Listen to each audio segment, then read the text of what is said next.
नमस्कार दोस्तों, आपके अपने चैनल हमारे संस्कार में आपका बहुत बहुत स्वागत है। आज हम आपके लिए लेकर आए हैं गोपाष्टमी की कथा। लेकिन उससे पहले अगर आप हमारे चैनल पर नए हैं और अभी तक आपने चैनल को सब्सक्राइब नहीं किया है तो आप सभी से निवेदन है, प्लीज़ हमारे चैनल को सब्सक्राइब करें, वीडियो को लाइक करें, ज़्यादा से ज़्यादा शेयर करें ताकि इस कथा के श्रवण का लाभ और लोगों को भी मिल सके। बेल आइकन को दबाना ना भूलें ताकि हमारी आगे आने वाली वीडियो की जानकारी आपको नोटिफिकेशन के जरिए मिल जाया करे। आपका ये छोटा सा प्रयास हमारे लिए काफ़ी मददगार साबित होता है और हमारे हौसले को बुलंद करता है। कमेंट्स बॉक्स में जय श्री कृष्णा हर हर महादेव लिखना ना भूलें। परम पिता परमेश्वर की कृपा आप सभी पर हमेशा बनी रहे, आपके घर में अंधन के भंडार भरे रहें। गोकुलेश गोविंद प्रभु त्रिभुवन के प्रतिपाल, गौ गोवर्धन हेतु हरि आप बने गोपाल। द्वापर में दुई काज हित लियो प्रभु अवतार, एक गौ सेवा दूसरो पूतन को उद्धार। जय श्री कृष्णा। हमारे संस्कार चैनल की तरफ से आप सभी को गोपाष्टमी की बहुत बहुत शुभकामनाएं। गोपाष्टमी का यह पावन अवसर भगवान श्री कृष्ण और ग्वालों की गौ सेवा की भावना को समर्पित है। इस दिन हम श्री कृष्ण के उस रूप को याद करते हैं जब उन्होंने गौओं की देखभाल और ग्वालों के साथ मिलकर उनके संरक्षण का व्रत लिया था। तो चलिए आज की इस दिव्य कथा के माध्यम से गौ सेवा के महत्व को समझाते हैं और समझते हैं और इस परंपरा का पालन करें। भगवान श्री कृष्ण का बचपन गौ सेवा में बीता, इसीलिए उनका एक नाम गोपाल पड़ गया। पूतना के वध के बाद गोपियां श्री कृष्ण के अंगों पर गोमूत्र, गोरज और गोमेद लगाकर शुद्धि करती हैं, क्योंकि उन्होंने पूतना के मृत शरीर को छुआ था और गाय की पूंछ को श्री कृष्ण के चारों ओर घुमाकर उनकी नज़र उतारती हैं। तीनों लोगों के कष्ट हरने वाले श्री कृष्ण के अनिष्ट को हरने का काम गौमाता करती है। जब जब श्री कृष्ण पर कोई संकट आया, नंद बाबा और यशोदा मैया ब्राह्मणों को स्वर्ण वस्त्र और पुष्पमाला से सजी हुई गौओं का दान करते थे। यह गौ माता की महिमा और श्री कृष्ण के जीवन में उनका महत्व। वे ब्रजराज किशोर व्रज के वन उपवन में, गिरिराज की मनोरम घाटियों में और कालिंदी के कमनीय फूलों में नंगे पांव गोपों के साथ गवों के पीछे पीछे घुमा करते थे। नंद बाबा के घर सैकड़ों ग्वाल बाल सेवक थे, लेकिन श्री कृष्ण तो गवों को धोने का काम भी स्वयं ही करना चाहते थे। श्री कृष्ण जी कहते थे, तनक कनक की दोहनी देरी मैया, दाद दोहन सिकवन कह मोही धोरी गैया।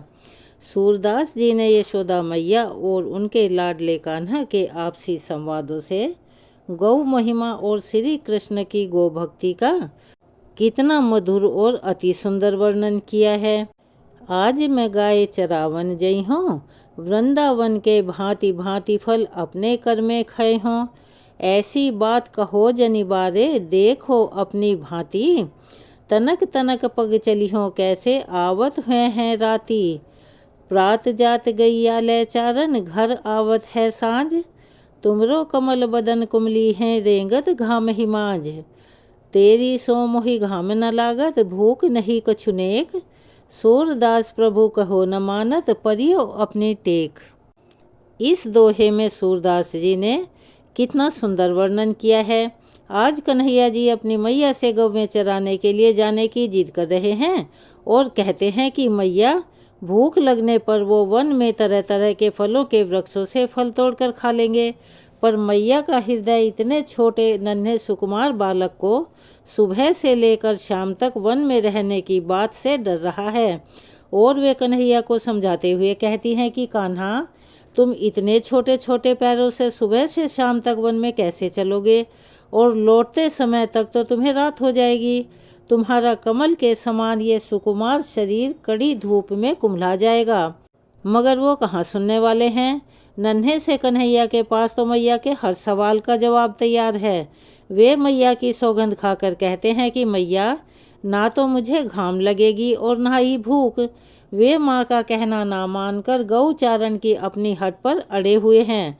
मोर मुकुटी बनमाली पीताम्बरधारी श्री कृष्ण यमुना में अपने हाथों से मलमल कर गौओं को स्नान करवाते, अपने पीताम्बर से ही गौओं का शरीर पोंछते, उन्हें सहलाते और बछड़ों को गोद में लेकर उनका मुख पुचकारते। फिर पुष्पों के गुच्छों से गुंजा से उनका श्रृंगार करते, तिनके इकट्ठे करके स्वयं अपने हाथों से उन्हें खिलाते। गौओं के पीछे वे वन में हर दिन नंगे पांव कोसों कंकड़ कांटे सहते हुए उन्हें चराने जाया करते थे। गाय तो उनकी आराध्य हैं और आराध्य का अनुगमन जूते पहनकर तो कभी नहीं होता। पर ब्रह्म श्री कृष्ण गौओं को चराने के लिए जाते समय अपने हाथ में कभी भी कोई छड़ी नहीं रखते थे, बल्कि वे तो मधुर मधुर स्वर में बंसी बजाते हुए ही गाय चराने जाया करते थे और गौओं के पीछे पीछे ही जाते और गौओं के पीछे पीछे ही गोधूली बेला में लौटते थे। गायों को अपनी मुरली की मधुर धुन सुनाते हुए सुबह गौ समूह को साष्टांग प्रणाम करते और सायंकाल पांडुरंग बन जाते, यानी कि गायों के खुर से उड़ी धूल से उनका मुख पीला पड़ जाता था। और इस अद्भुत दृश्य को देखने के लिए देवी देवता तक अपने लोकों को छोड़कर ब्रज में चले आते थे और आश्चर्यचकित रह जाते कि जो पर ब्रह्म श्री कृष्ण बड़े बड़े योगियों के समाधि लगने पर भी ध्यान में नहीं आते, वे ही श्री कृष्ण गौओं के पीछे पीछे नंगे पांव वनों में हाथ में बंसी लिए घूम रहे हैं। इससे बढ़कर भला आश्चर्य की बात और क्या होगी। जब वन से गौओं के समूह को लेकर वे लौटते थे, उस समय उनकी छवि की शोभा तो देखने के लिए ब्रज की सारी गोपियां रास्ते के दोनों ओर खड़ी रहा करती थी और आपस में कहा करती, सखी तनक श्याम सुंदर के रूप माधुरी तो देख, मोहन गव्वे चरा कर आ रहे हैं, उनके मस्तक पर नारंगी पगड़ी है जिसके ऊपर मयूर पंख का मुकुट लगा है, मुख पर काली काली अलकें बिखरी हुई हैं और जिनमें चंपा की कलियां सजाई गई हैं, चंचल नेत्र हैं, टेढ़ी भौं, लाल लाल अधरों पर खेलती मधुर मुस्कान और अनार के दानों जैसी दंत पंक्ति, वक्ष स्थल पर वनमाला और गाय के खुर से उड़कर मुख पर लगी धूल बड़ी सुहावनी लग रही है। गोप बालकों की मंडली के बीच मेघ के समान श्याम श्री कृष्ण रसमयी बंसी बजाते हुए चल रहे हैं और सखा मंडली उनकी गुणावली गाती चल रही है।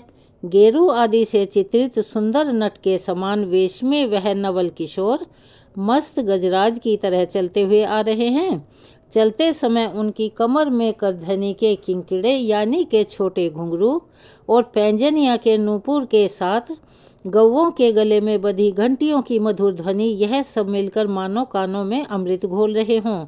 इस सांवले सुकुमार की चितवन में, चंद्रिका में, मुरली में ऐसी कौन सी मोहिनी है जो इनको देखते ही सुर नर मुनि खग मृग सब के सब मोहित हो जाते हैं और हमारा मन कभी भी घर में नहीं लगता।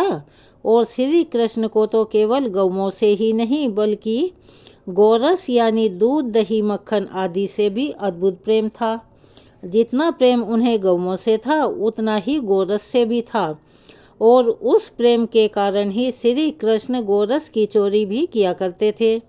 श्री कृष्ण द्वारा 11 वर्ष की अवस्था में मुष्टक, चाणूर, कवलिया पीढ़ हाथी और कंस का वध गोरस के अद्भुत चमत्कार के ही प्रमाण हैं और इसी गो दुग्ध का पान कर भगवान श्री कृष्ण ने दिव्य गीता रूपी अमृत संसार को दिया था। और श्री कृष्ण ने गौ माता की रक्षा के लिए क्या क्या नहीं किया। उन्हें दावानल से बचाया, ब्रह्मा जी से छुड़ा कर लाए, गौओं के लिए ही काली दह को शुद्ध किया। काली दह का जल पीने से जो गौओं मृत्यु को प्राप्त हुई उन्हें श्री कृष्ण ने जीवन दान दिया। इंद्र के कोप से गौओं और ब्रजवासियों की रक्षा के लिए गिरिराज गोवर्धन को भी अपनी कनिष्ठ यानी के छोटी उंगली पर बड़ी सहजता से उठा लिया। तब देवराज इंद्र ने एरावत हाथी की सूंड के द्वारा लाए गए आकाश गंगा के जल से और कामधेनु ने अपने दुग्ध से उनका अभिषेक किया और कहा कि जिस प्रकार देवों के राजा देवेंद्र हैं उसी तरह से हे कृष्ण आप हमारे राजा गोविंद हैं।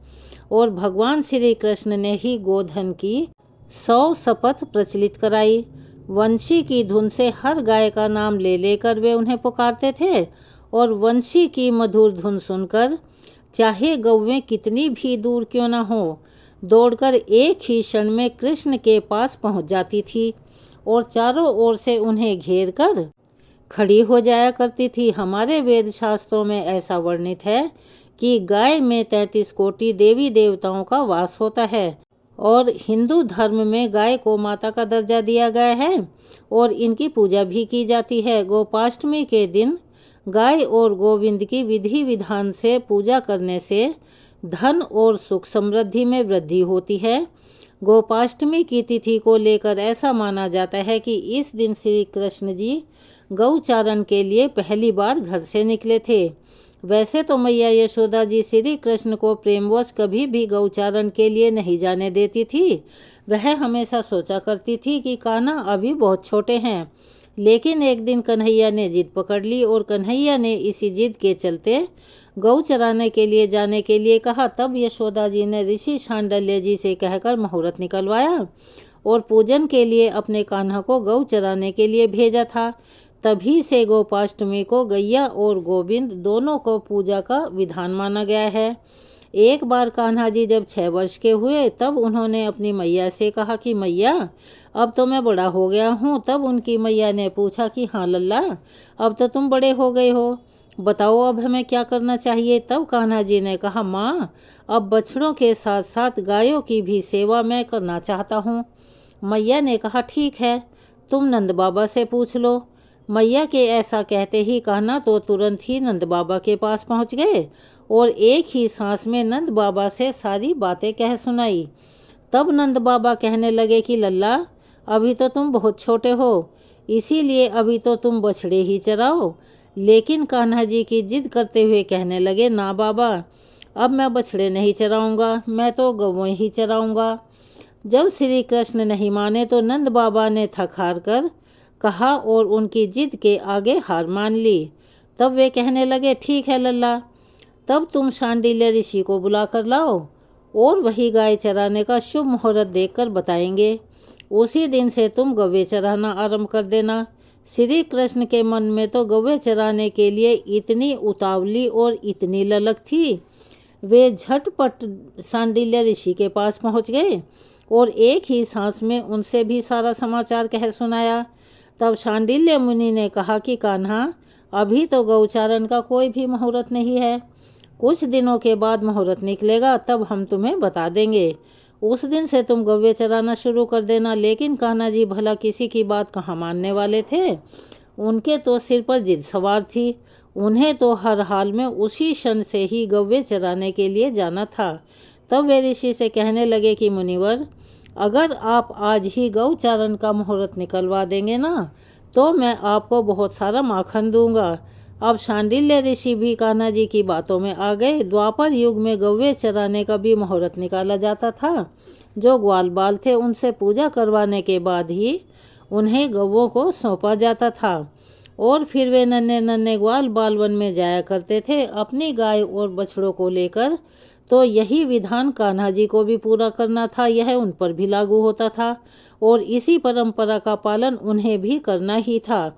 अब शांडिल्य ऋषि नंद बाबा के महल में आ गए। नंद बाबा ने हाथ जोड़कर उन्हें प्रणाम किया और बैठने के लिए आसन दिया। नंद बाबा ने जब उन मुनि से पूछा कि मुनिवर, आप हमारे लल्ला के लिए कोई अच्छा सा शुभ मुहूर्त देकर बताइए तो, कि कब से वह गौचारण प्रारंभ कर दे। तब कान्हा जी जो मुनि की तरफ ही देख रहे थे, उन्हें देखते ही मुनिवर बोल पड़े कि नंद बाबा, अभी तो आज का ही मुहूर्त निकल रहा है, इसके बाद तो अगले कई महीनों तक गौचारण के लिए कोई शुभ मुहूर्त है ही नहीं। आप अपने कान्हा का गौचारण मुहूर्त आज से ही प्रारंभ करवा दीजिए। अब क्या था, झटपट महल में गौचारण की पूजा की तैयारी होने लगी। मैया यशोदा ने अपने लल्ला का श्रृंगार किया, उन्हें नए वस्त्र पहनाए और उनके केशों में मोर पंख भी लगा दिया। अब जैसे ही वे नन्हे लल्ला के पैरों में जूतियां पहनाने लगी तो कन्हैया जी बोले, मैया तब तो ऐसी 1000 जूतियां भी आपको और बनवानी पड़ेंगी। लल्ला की बात सुनकर मैया हैरान हो गई और आश्चर्यचकित होकर मैया यशोदा कहने लगी कि कान्हा ऐसा क्यों। तब कान्हा जी बोले, अरे मैया, पहले मेरी गौवें और उनके बछड़ों के लिए जूतियाँ लेकर आओ, क्योंकि जब वे मेरे साथ साथ वन में जाएंगी तो कम से कम उनके लिए भी तो जूतियाँ होनी ही चाहिए। वो नंगे पांव जाएंगी तो उनके पांव में भी तो कांटे कंकर पत्थर चुभेंगे ना। लल्ला की ऐसी बातें सुनकर यशोदा मैया तो हैरान रह गई और मुस्कुराते हुए बोली, लल्ला को समझाने लगी, ना लल्ला, गौवें जूतियाँ नहीं पहनती, वे तो ऐसे ही जाया करती हैं।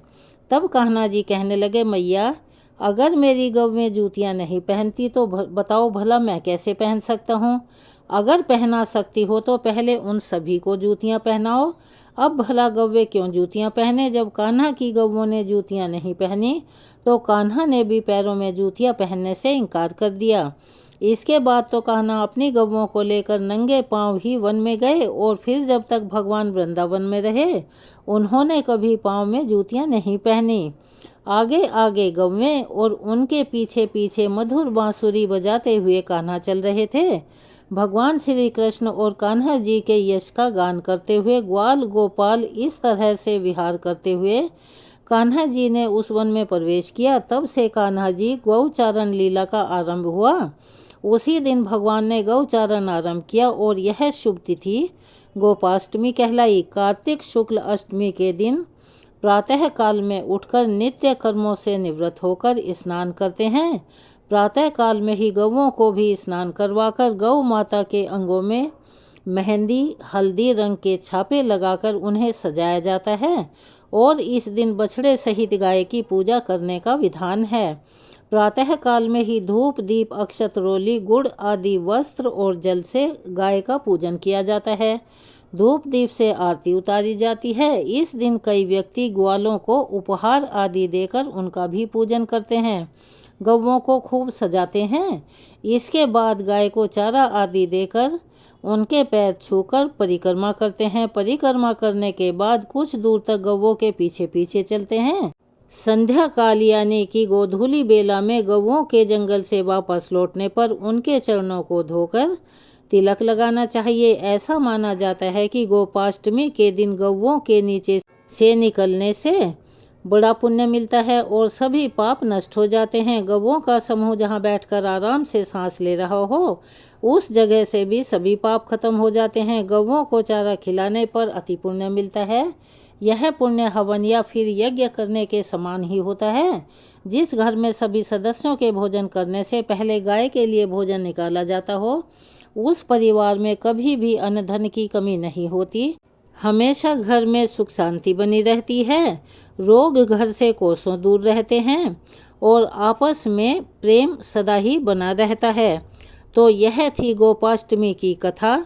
आप सभी को कैसी लगी कमेंट्स बॉक्स में अपने विचार अवश्य ही लिखें। अगर आप हमारे चैनल पर नए हैं और अभी तक चैनल को सब्सक्राइब नहीं किया है तो आप सभी से निवेदन है, प्लीज़ हमारे चैनल को सब्सक्राइब करें, वीडियो को लाइक करें, ज़्यादा से ज़्यादा शेयर करें ताकि इन कथाओं के श्रवण का लाभ और लोगों को भी मिल सके। बेल आइकन को दबाना ना भूलें ताकि हमारी आगे आने वाली वीडियो की जानकारी आपको नोटिफिकेशन के जरिए मिल जाया करे।